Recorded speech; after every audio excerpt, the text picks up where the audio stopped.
do a quick intro. Greg is experienced operator running a very, very successful self-pour location, but also other tap rooms. The agenda is to share some of your experiences and knowledge on maybe how you go about looking at the business to maximize revenue. I know that starts with building a great team, but I want to let you kind of take the reins here and kind of take us to school.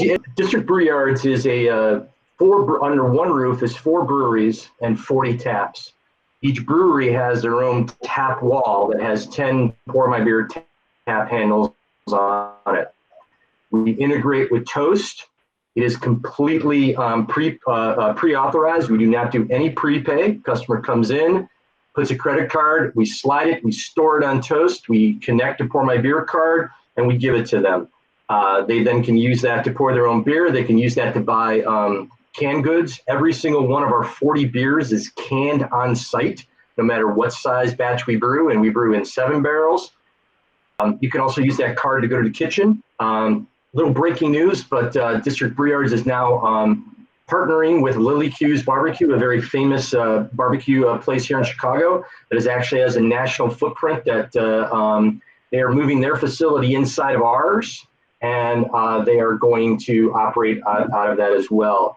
Our tap room philosophy and everything we did in bringing District Brew Yards, we met Josh, believe it or not, Josh, that was 2015. It's 5 years ago when we first had a conversation about this. And my partner, Steve, and I were like, boy, this makes sense in the world. And you might be a little surprised at why we thought it made sense. Being a longtime restaurateur, I worked with Lettuce Entertaining for 10 years. My partner and I have run as many as 9 restaurants at any one time in Chicago. We actually used to have a place called the Hudson Club. It was 100 wines by the glass in Winekeeper system. It was a very famous place for a while. We actually sold it in 2002 to made some money off it, sold it to Sushi Samba, but they took the wines out of there. But we had a really good run, almost 5 years of really incredible business.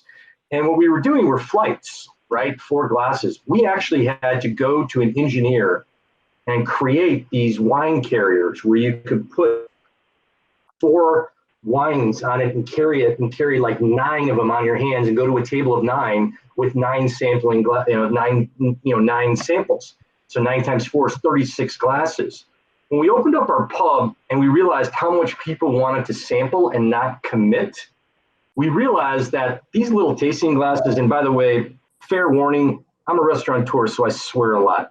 I'm sorry, I apologize in advance, but all these little glasses that we were doing, these sample sizes, are paying. Which one goes with what? You're playing 3-card Monte, you're doing all this kind of stuff. And we thought, man, if you really want people to experience craft beer, you have to have a more direct connection to what they're putting in their glass and what they're tasting versus bringing something to their table that is like 4 glasses and then having them play 3-card Monte and then did you like that or did you like this or whatever. So it comes down to, why do you create your Pour My Own facility? A lot of people say, hey, we create it because we're trying to save money, not employ the bartender. Well, in our business, we actually have navigators, and in a way, it's like a bartender. And we use a metric. The metric we use is that every time somebody comes in and gives us a credit card, we use Toast and assign a menu item at $0 called tab, and we count those tabs. And we'll do anywhere from a typical Tuesday is 100 tabs. We're not open for lunch; we're just open for dinner. And a Saturday is probably 800 tabs. The difference of labor between 100 tabs and 300 or 400 tabs is not that much. And the difference between 500 tabs and 800 tabs is like nothing. So yes, there's a scale up of labor where you don't spend a lot of money to do extra revenue, where Pour My Beer is outstanding. But if you're, and I'm not going to be judgmental with the statement, but I think if you're doing Pour My Beer well, you're not really saving labor at the initial dollar. You're saving it on the upper end dollar. Much to Josh's point, you got to then maximize revenue. And how do you do that? What do you do? I have seen self-pour places all over the area. I'm not critical of other people's businesses. They make their own decisions. But for me, if I'm self-pouring typical beers, I don't think or typical wines or typical kombucha or typical. And what I mean by typical is macro produced items. And I think you're missing the opportunity of what craft beer is. I'll give you also a little thing. At District Brew Yards, we are a no tipping facility. This has been a pet peeve of mine ever since I went to Europe in college in 1984. I hate Americans' tipping system. And maybe this COVID thing might convince a lot more people that tipping sucks. For people to be dependent on their income to be based on cash tips, which they don't report to government, we know that. When all of a sudden something bad happens to them, and it doesn't take a virus, I know a guy got hit by a car, they have to justify income and they never justify enough tips. So I am anti-tipping, even though I own businesses that the tipping system still exists. But so keep this in mind, is that we charge 50 cents an ounce for our basic IPA, okay? What is that? Well, that's 50 cents times 16. That's, that's $8 pint plus tax. That's, that's $9. Boy, that sounds really expensive. Well, go to a bar, sit down, order a $6.50 or $7 pint, get the tax charged to it, and then pay the waitress and see where you're at. You're basically, the customer's at the same place. And at our place, I know Josh one day is going to give me these stats, but anecdotally, I know that less than 20% of our customers fill up their beer. They don't do a 16-ounce pour. They don't fill we have a 10-ounce glass and 16-ounce glass. They do not fill their glass. They're tasting. That's what they're doing. And we encourage that. You go up, find a beer you like, pour something, maybe take a little taste of it. If you don't like it, put the glass down. We'll give you a fresh glass. Go on to your next beer. If you do like it, fill it up some more. The whole point is we want people to taste. We want people to experience, and we don't want them to have something they normally would have somewhere else. We have a big advantage in that we do make everything that we make on site is served there. So we buy no other beer. But I'll give you a great example of where Pour My Beer is so strong. And if you do this in your own businesses, you'll be rewarded. One of our breweries inside of our space is called Around the Bend. And last year they made a beer called Ramblin' Rosé. It's a rosé beer. Rosé beers were hot. People tried them, whatever. He went hog wild and he made 90 barrels of the product. And his distributor was so excited about it, they took 70 barrels. They only sold 15 barrels of the product out to the market. We actually took some of it back. It's our number 2 seller. And the reason is because it's hard to convince somebody to commit to a pint or a 4-pack or a 6-pack or whatever it is that they don't really know what it is. But in the hall, if they go up to, let me try this rosé, and they pour it and they go, boy, I really like this. It sells a lot. And we have a lot of beers like that. Beers that, when we send them out to distribution, barely move, but they fly out of the wall. We made a sour double IPA last year with grapefruit juice in it, and we distributed it, and basically we had to take half of it back. It was very disappointing. In the hall, it sold out in 1 week. Everybody loved it. So when you give people that ability to taste, they're going to enjoy the experience. So I would tell to every Pour My Beer facility, don't have tipping be a part of your thing. Just have people who are knowledgeable about beer that are not hustling to make money. We have people that clean your glasses, clean up your glasses. We have people that clean your tables, and we have people that help you select your beers, but none of them are service. Charge more for your beer, right? Everyone who works for us makes $18 or more. Nobody makes less than $18. And they're happy because in a way they got more consistent income. And if it's slow or busy, they don't really care. And you don't get that, hey, cut that waitress, cut that bartender stuff that we have in some of our other businesses. And then put on your walls the most unique offerings that you can at the highest level of variety so that people pay you for the experience, not necessarily tipping your staff or just filling up on, Deschutes chain breaker. They can get Deschutes chain breaker anywhere. You want to carry the things they can't get anywhere that they can sample and then really enjoy and then you get the premium for it. And that is how I would build revenue and spike revenue in Pour My Beer facilities, even if it wasn't a brewery. That's what I would be doing. And I'm also a large guy. I actually used to be part of the American Beverage Tasting Institute 20 years ago, where I was one of the members that provided those ratings for all of the wines. I do the same thing with wines. I mean, you're not going to put a Grand Cru Burgundy on a Pour My Own facility, but you're going to find and should find champions of great products that are unique and different than you put on if you do wine or if you do kombucha or if you do something else. So I think the power in Pour My Beer comes two ways. First, you make more money at the peak. Second, you give the customer a greater experience that they can't easily get somewhere else. There's nobody judging them. You know, the bartender, you know, we find that our place is probably 60% women. And the comment we'll get quite often is that there's no bartender looking down their nose at me that I didn't order the double IPA. Don't you know this is the greatest IPA ever? Well, I don't really want an IPA. I want something else, and I can find something else I like. My wife is not a beer drinker, never drinks beer. When she went to our place, District Brew Yards, she walked around, she poured up, and she found 4 beers that she loved. And she keeps on going back and finding new things that she wants to drink and stuff that she was there just before this virus closed down with a couple of her friends and came home with a beer I never would have brought home to her because she found she liked it. That's what Pour My Beer should be doing. And that's what I think that anybody who wants to open up a Pour My Beer facility, you should be emphasizing the specialness of the product and the ability for people not to commit to any one particular glass. Another case in point, everybody gets those 4 samplers. If I were a Pour My Beer facility, I would not have any sampling glasses ever.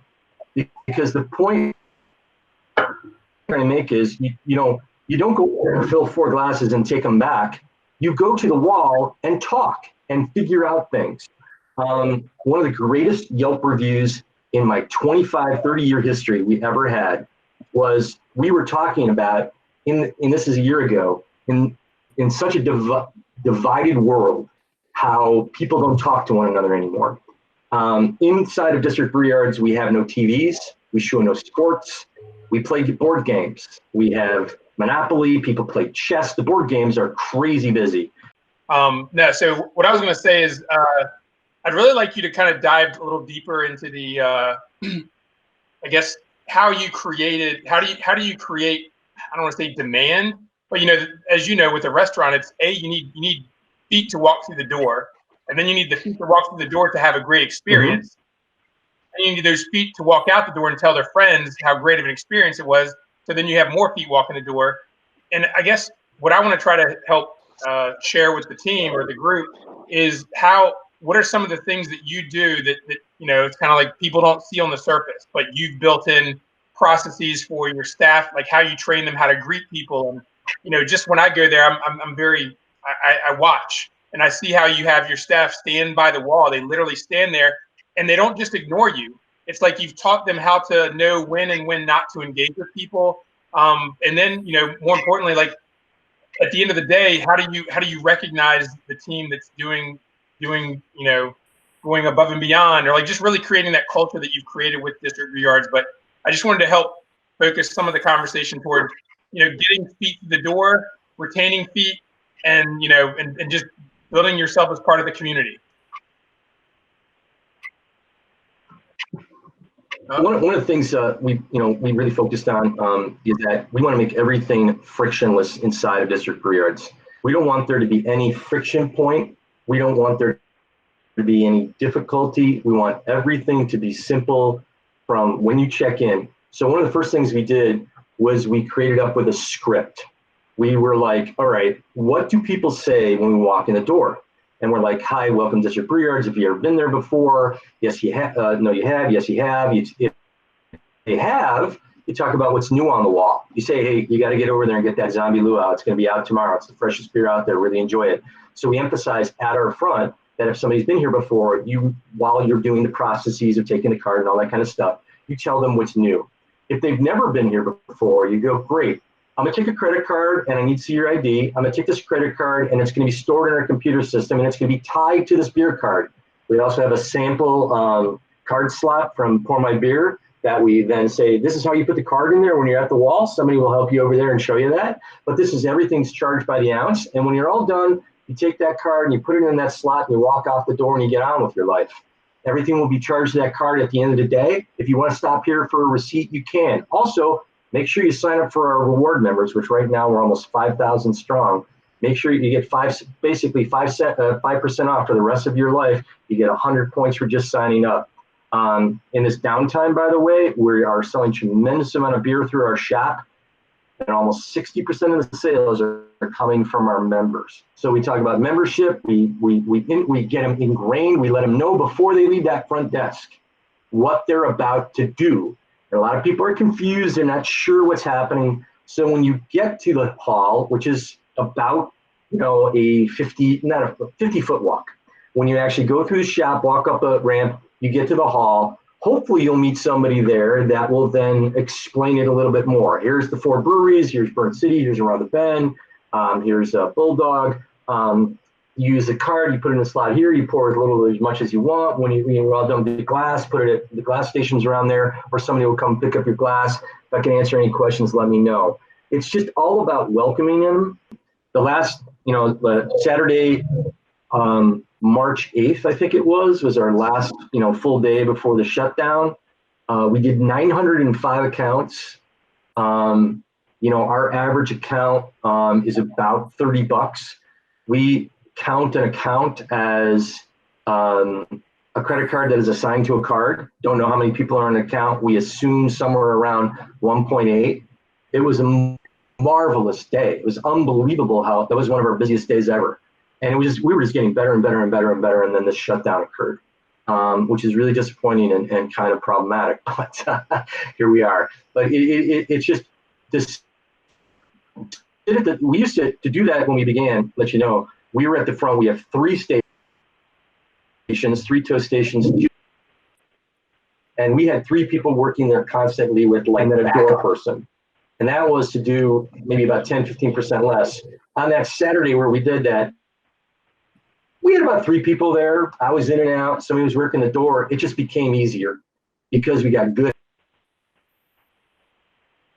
because we got physically good at it, and now we were just doing our jobs. So I don't know if that exactly answered your question, Josh, but you can't really, in my view, be great at service unless you are dictating what people should be saying. I was going to say, if you could expand on how you execute the rewards program. I know when I was there, I saw you had those little sleeves that you would put the card in, and essentially if someone wanted to leave without, actually physically checking out, they could write their name on the sleeve of the card and then drop the card. And then, like, what are some of the carrots you hold out there for people to join the rewards club? And how do you? So we obviously, because we allow people, right? Now I was going to say, how people to drop their card and walk out the door. Sorry. Okay. We allow people to drop their card and walk out the door. So how do you get them to stop and sign up for the rewards program? Because the rewards program at Toast is after charge, right? Actually, Toast now has a new improvement, and you actually can have them sign up on your website now. So they can become a rewards member by directly sign up on the website, which is helpful. So the next time they come in, and they can, on the website at their account, they can assign multiple credit cards to their reward program if they want. But yes, you're right. We would give them a sleeve and say to them, when you drop off your card, email, and then you'll be automatically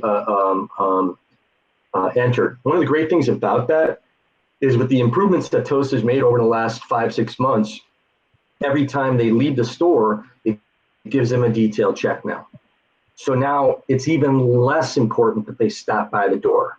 So if they are a rewards member at their Toast account, and here comes my big dog, at the Toast account, they basically can get their detailed check every time that they leave and close out. Nice. I like that he knows how to open the door. Yeah, he's like 150 pounds. He can open anything he wants. Did he close the door behind him too? Is that a... Yeah, that was the wife, actually. Nice. not to get into the numbers too deep, but like what numbers do you use to really kind of, what do you focus on to run to manage your business, as far as like, obviously you have the number of checks, so like who do you share those numbers with, that kind of like is like, oh, we got the 900 checks today, or like are there certain things that you're sharing with like key team members to focus on those numbers?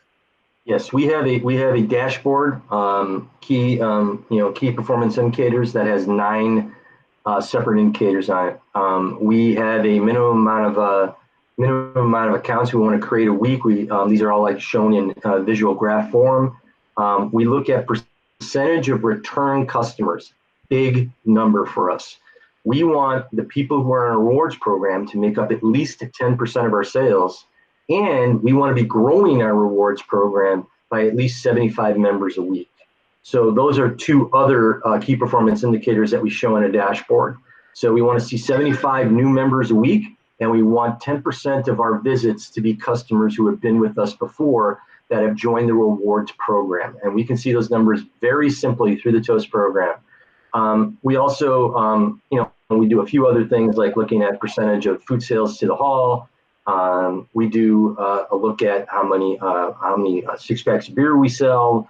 We look at our catering sales, and then there's a couple others that are more financially based. So we do produce a weekly dashboard with key performance indicators, but the top ones are accounts, returns, and ads. Those are the 3 most important, and everyone on our team, everyone on our management team sees that every Monday. Nice.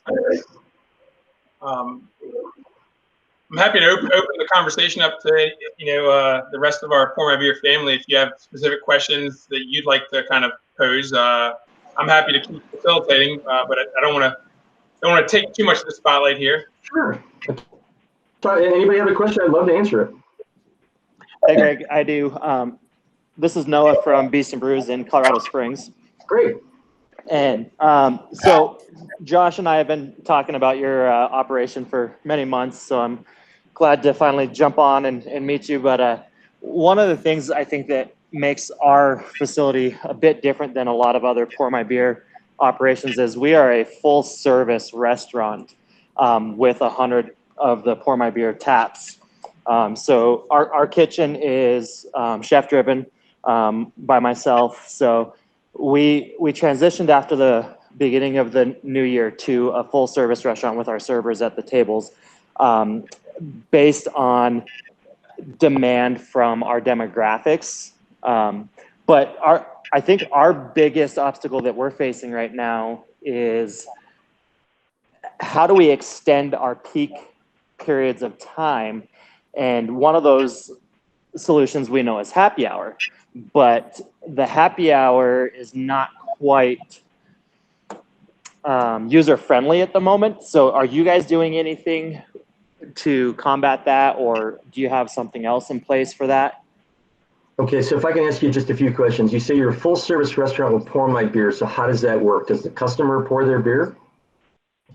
Yes, they are. So that's the only thing that the customer is doing, is they're pouring their own beer, but I've got servers at the table taking their food orders and bringing their food to them.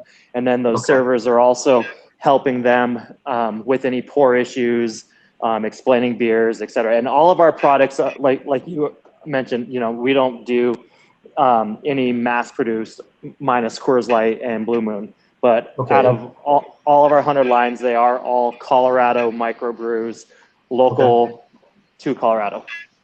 Great. So, and you're asking about like happy hour pricing, like what do we do there, right? Well, do you do a happy hour at the moment? Well, you asked one of my favorite questions in the business, and that is that I have never seen the value of happy hour for 25 years in my business. I really think I don't disagree. Hour is, I don't disagree one bit. I think happy hour is a fool's errand, and I've always been that way. And I've had managers that look at me like, but everybody does it. And, I give the mother statement, well, if everybody was jumping off the Brooklyn Bridge, would you do it as well? I don't want to ever be in a position of discounting my product to where I am conditioning people that the only time that they can use it is when that discount is occurring. There's a great book about how Groupon killed businesses. And I know a half a dozen businesses in Chicago that were killed by Groupon. And I mean this literally, where they were fine restaurants that did the Groupon thing and then conditioned customers to eat at 50% off. And then when they weren't getting the discount, decided that it wasn't worth to go there. So I'm not at all in favor, nor do I have strategies about it. I have strategies against it. The strategies of discounting your product at certain times to create volume, I just never have seen how that is a worthwhile long-term strategy. I think that, you know, a reward program is better. Customers build up they get what if they spend money, they get a reward, right? And that is the whole point of wanting to give a reward program. And where rewards programs are executed well, you will see customers' counts go up because they're conditioned. I don't know how many of you have a Starbucks app or like Starbucks or whatever. I don't know where everybody is on the whole Starbucks issue, but I have a Starbucks app because it's too freaking convenient. And I like the points. And every once in a while, I get a free cup of coffee. I love it. So you're using Toast as am I. Are you using their built-in customer loyalty, or are you using a different integration? I use their built-in customer loyalty, and like I said, we've gained 5,000 members in a year. You know, and that is something we're very proud of and something that I highly recommend. I would also say that you have a better opportunity of doing things that will draw people to, you know, Colorado is a difficult craft beer community. I get it. There's a lot out there. There's a lot of competition. How do you raise out of it? I am of the belief that you will do that with your food. And if your food is a shining example better than the guy down the street, you're going to gain some business over that. And if I were to discount anything, I would look at, I mean, I don't do half off appetizers. I've never done that. Or even discounted appetizers. I would do special priced appetizers or appetizers that aren't always available for that feature a certain beer type. Like this week, I'm doing these 3 appetizers, and they are completely geared towards double IPAs. Or next week, they're geared towards Saison, and the following week, they're geared towards stout or whatever. And then I would do such a thing like that price, that product would be nicely priced. In such a way that people would want to do it. That's how I. What do you want to meet everybody? Awesome. So I guess my question about happy hour was, that's one of the things that we're being told to utilize to help extend our peak hours or extend our revenue during slower times. I'm a huge I don't like happy hour either. I completely agree with you. So I guess we're just looking for other avenues to increase the volume of business during our slower times. You know, I'm an old fart, been doing this for 30 plus years, and I just have never seen a situation. And I mean, I've worked in Las Vegas before the Mirage was even built. I worked in New York. I worked in Los Angeles. I worked in, you know, from Chicago. I have seen so many different places.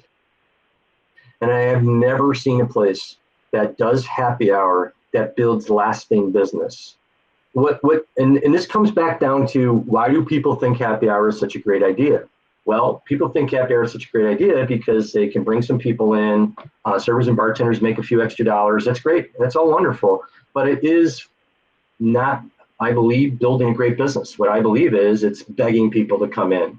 And, you know, I learned a long time ago at Let Us Entertain You, when you're serving, you never ask how everything is, because that assumes that you're asking there might be a problem. You don't beg for an answer. You say, is there anything else you need? And I think happy hour is a great example of that as well. You don't need to like beg for the business. You need to give them options that they think are so fun and so exciting that they want to come in. And I think if you're doing a sit down restaurant and you stand up and go get your own beer, part of that really needs to be what you're doing with your food program. So I was hoping that you could kind of elaborate on some of the things that you and Steve have done about marketing. Yeah, from a marketing perspective. And then if you've ever hit a lull where you're like, man, like we're just not getting the traffic through the door. What do we need to fix? And then, how you address it, what you fixed, and then the result. Okay. So back in the day, we definitely did look to get as many investors involved in our scheme as possible. We usually put together a limited partnership, got 25 people to invest a certain amount of money, and they helped along with marketing because they were friends of the program per se. Over time, as you get older and you start doing this more professionally, and it wasn't just an extension of two young guys just starting off. We really haven't done that much. But what we have done is to make sure that we have, people that we consider, friends of the program. Friends of the program are close personal friends. They're people who have invested in us before in other businesses. My partner, Steve, also invests in real estate, so he has some other people that do that. He was part of, he networks through the Young President organization throughout the country, so we would have other people that do that.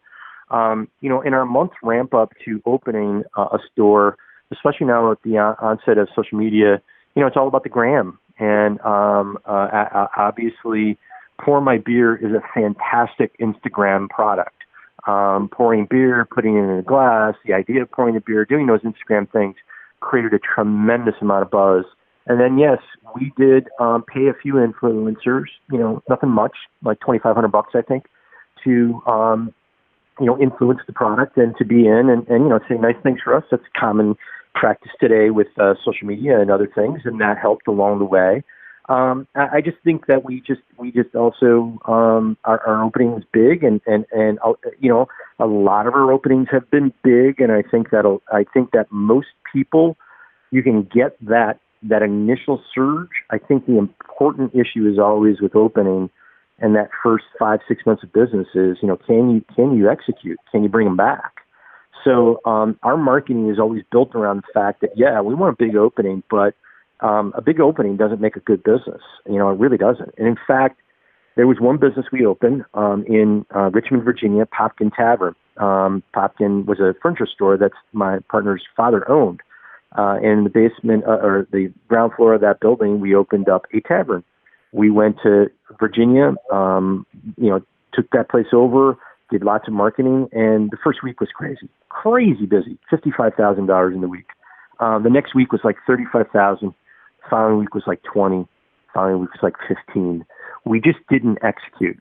We brought everybody and their mother to the place. Everybody. I mean, the first week it was crammed. Everybody was there, but we just weren't executing. We just didn't have a good chef, or not even a chef, a kitchen manager. The kitchen was just crashing all the time. I was back there cooking half the time. Just didn't have the team in Virginia that I had in Chicago that made sure that the executing was there. And it took me, that really just like slapped me like a dead fish. Can't just open up a place and bring a lot of people and think that that's going to solve your problems. Your problems are within your four walls every day. And the more you can make your operations better, the more people like your operations, you'll solve those revenue issues. And it's hard to say, but we're really good at blaming ourselves for every problem we have. We love blaming ourselves. We think we're the biggest idiots in the world. I know you know that, Josh, because you hear us say that all the time. We just think we're stupid. And it's a little bit self-deprecating, but by doing that, it frees you up to think about what in my operation should be better. Where are the pinch points that my customers are experiencing? What are the things they don't like? The gentleman there that mentioned that he has, a table service and Pour My Beer. What are the customers telling me that is great? What are they telling me that are not so great? Am I listening to the not so great? You're going to learn more from your failures than you will your successes. And we love to own our failures. Find those failures. Find what people are not liking and solve them. Don't worry about the stuff that seems to be working. Find the things that customers don't go gaga over and solve them. So, yeah, we opened up big. You were there, Josh. You saw it. It was great. We've had busier weeks since then. In fact, March was busier than when we opened, and we continue to get even busier on the weeks, especially except not in the summer sometime. We were doing better and better. And the reasons is because people are liking us. People are giving us great Yelp reviews, and people are coming back because they think the experience is well worth it. Hey, Greg, one more question here from Noah. Can you elaborate a little bit more on how did you choose your influencers and how did you reach out to them to get them into the door? Well, Amy, who works with me, who I know you guys know, was the one who really took that lead. And it really was just, the luck of the draw. I mean, listen, if Tanya, if we can reproduce you at every one of the Pour My Beers facility, then Josh would be in Hawaii all the time, because you were one of the greatest influencers we had. Your Yelp Connect, we should have paid you something. I'm sorry. I think we took care of you somehow. But, coming in, having people, give you great Yelp reviews, we got that. We got people to encourage that. And what was really surprising is that the two influencers that we used helped a lot with getting Instagram going, but then their influence waned. Like, they were gone. Like, we didn't even notice them after like the 5th day of business. And then what really became powerful, one thing that we didn't really plan for, and it just kind of happened organically, was all of a sudden we started getting these Yelp reviews that were outrageously fantastic. And it was like, really? I mean, it was almost like, we've had Yelp reviews and been doing Yelp for 15 years. And, people generally take to Yelp to complain. I can't tell you how many great Yelp reviews we got in those first 10 days, and we answered every one of them. And we tried to post it on our social site. This is what people are saying. These are what other people are saying. So after that initial sort of maybe Instagram hit of the first couple of days, the influencers were gone, and the people who were actually coming became the influencers, and we used them and their posts on our social media to keep on creating more and more buzz. And actually, they became the people who kind of put the stamp of authority on the business that, go here, this is a great place. Yeah. That makes sense. We always try to push our customers to understand how important it is to react to all the Yelp reviews and, creating that relationship, not just online, but also online. Well, yeah, you can't let, I take every opportunity to answer the bad ones and the good ones. Don't let any communication with a customer to you go unresponded to. That would be a great marketing tip 101 that I would give. Well, I also like you said something about the customer journey and how it has to be frictionless, and how you and Steve spend a ton of time, really crafting that. And I think that is such a powerful tool to and we do it for ourselves. I mean, Tanya knows as well. We went through, okay, what is it like when a customer interacts with us for the first time, and what does that look like, on day 5 and day 10 and day 20, and just taking our team through that journey. And I think that's a really powerful tool that anyone that has a self-pour location or restaurant in general could really, really hone in on. I don't know how comfortable you'd be sharing that, but I think that's a great exercise that everyone should practice. And then maybe, if you're open to it during this kind of COVID time, they could send you what their frictionless experience looks like, and maybe you say, hey, maybe do this different or that differently. But I'm just trying to think of a way to help everyone create that process that you've created that is a frictionless process. Because that's really the key. That's got to be the foundation of the experience. Mm-hmm. I would definitely encourage trying to reach out to your customers as much during this time. Our rewards members have been our savior right now. I mean, it's not going to pay any bills much longer. I mean, we're going to have a real difficult time without these loans coming. I mean, we're all facing an extinction level event. And I'm hopeful, the small business loans that are out there that we're applying for tomorrow look like they will get us another 5-6 weeks to not worry. Beyond that, I don't know. And I think that it's going to be a real difficulty. But the most important thing is and we've done this. I mean, we have, in trying to work with Charlie, who's with Lily Q's, who's bringing in sort of a whole new, we've always been barbecue, but he just has a national opinion, and it just sounded so great. He was saying before the shutdown, he said, geez, I'd love to work with you guys. And just as the shutdown was about to happen, before we knew about it, we sat down and said, yeah, let's work together.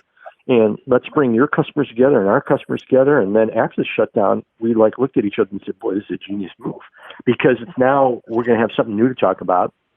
And we're going to have the ability to reach a whole other segment of customers that he'll bring to the place. You got to keep on inventing. You got to keep on trying new things. Focus on your product, continually making it great. Change it where necessary. Find out what your customers don't like, get rid of it. Find out what they like, make it better. Pretty simple restaurant 101. The hardest thing though, is to admit where you are failing. I've talked to many operators over the years. I'm a Michigan State grad, and I give a few conversations every so often, and I go and I talk to students and other things. And it's the number one thing that I see that's most difficult. People have the hardest time admitting what they're failing at. And for me, I grasp it. I love it. I want to find out what I'm doing wrong. Hey, Greg, can I have one more question before we let you go? Bert was actually asking if you have any advice on how to get more business into door in the first few months, like when you basically open and you just want to make sure that your venue is as full as possible. I think that partially you've already covered some of the important aspect of the loyalty, but do you have any other tips? Well, like I said, creating those pictures, something that is coming is great. Josh mentioned that we had like a soft opening that led to a grand opening. That was more by operational design and worry of our construction than it was a marketing ploy. We were open for approximately 12 days before our grand opening actually happened because we just were, and we do this all the time. We set a date where we think we're going to operate, but then we don't set a commitment to a grand opening until after that date. That way you don't have this pressure to be, meeting that grand opening date. So we did have a lot of trial and error. And then when we finally got to grand opening day, the lines were around the place, and it was fantastic. So you definitely want to, get all that stuff out on the Instagram that an event is coming. We had a photo booth. We had, a lot of different pictures, a lot of different fun atmosphere pictures being taken, coming soon, this, that, and the other thing. We had new beer releases that obviously were never released before that we were able to mention and get out there. Obviously, we make our own beer, and we also had the advantage of being really unique. We're 4 breweries under one roof, operating individually with a common tap room that pours your own beer. I'm not aware of another place in America that does that, so we were able to sell the story as being unique. We did hire a public relations person, which I think is a smart move. We paid her for 3 months before the opening, and 3 months we signed a 6-month contract at $2,000 a month. So that was a $12,000 contract, and it was so good we kept on employing her. She was able to get proper news stories. She was able to get people interested, the other bloggers and not paid influencers into and interested in us, and kept that interest going beforehand and afterwards. Public relations, I know sometimes I look at it and go, whatever.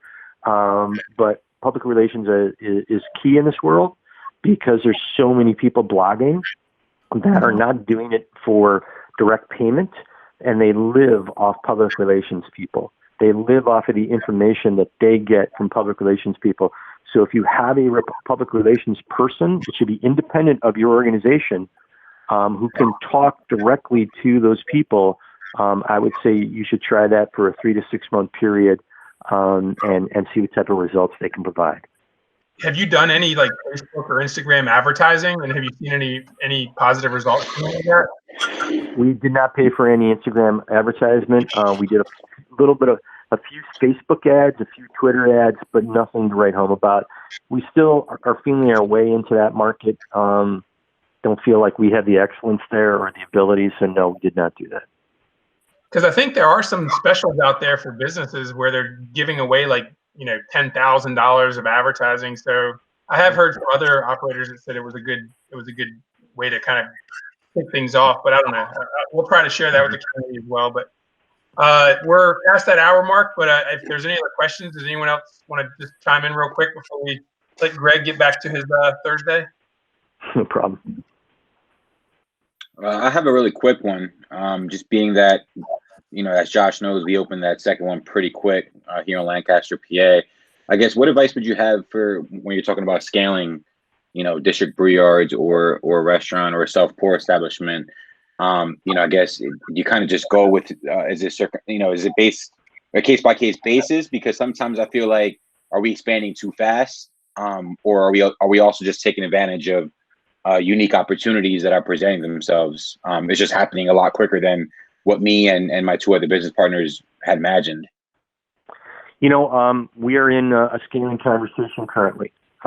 We have been approached by people who have seen this concept all over the country. Again, we're a little different because we can provide massive square footage, and boy, do real estate people love it when you say 12,000 square feet. And they, so we've seen this, and a lot of people come at us hard. We've actually had a conversation just this morning with people who want to scale us. The question of scaling, we've done that with, at one point or another, we grew our 4-unit company to almost 11 businesses, and now we're down to 5. We bought and sold, never really had a disaster on our hands, just did so. And the question of scaling always comes down to your ability to be clear and concise about your, what I call your human resource, your human resources plan, or sometimes I like to say human assets. Who are your assets? When I worked for Let Us Entertain You, Rich Millman was my direct boss, very famous restaurateur. Let Us Entertain You has become one of the most successful independent restaurant companies ever on the face of this earth that I can think of. And he would never let a restaurant grow or a restaurant group. His company was kind of loosely formed as a law firm. And if you had a partner in your restaurant who wanted to grow, he had to train his replacement. The negative of that was, like, I had a partner who was going through a divorce and couldn't grow, so I got screwed. Because each particular pod of businesses would have their group of people, and until Rich was sure that individual had somebody trained to take his place, he wouldn't invest in a new business for them. So it taught me one importance, and one thing we're talking about in our own scaling is, who are the key people that are going to run your business, and where you can train them, and are you going to invest the money beforehand to grow up to 5, 7, 10 units, whatever it is? That's the first question that we get asked by people who are scaling. What do you need to create a corporate staff today so that you can be sure you have excellence 2 years from now? And that's probably the biggest reason why people, don't scale. I think there's also a very large opportunity out there right now that some of us might be able to take advantage of, some might not. Rock Bottom has closed all of its locations along with Gordon Hirsch Brewery. They were going to be sold. They were going through difficulty. I think it's less than 25% that they reopen in their current environment. I think every Rock Bottom and Ram Brewery you're looking at across this country today will be closed and not reopen. And part of that is because of the corporate buyout they were going through that has now fallen through, and all the debt that they amassed. I don't know if you know anything about Punch Bowl Social. The same thing is happening to them. They were supposed to be bought by Cracker Barrel. Cracker Barrel is now completely moved away from the deal, and Punch Bowl Social is basically closed all of its locations and shuttering them and boarding them up. So there's going to be some opportunity for scaling. And there's going to be some opportunity for people to think through new businesses that are exciting and wonderful for people. And there are going to be people who are going to put money in those businesses. But take advantage of that if you can. Have a human resources plan ready. I know we do, and I hope after we get reopened and get through this craziness, sometime this summer we can make some announcements about what our plans are. That's awesome. Thank you. Mm-hmm. All right. Well,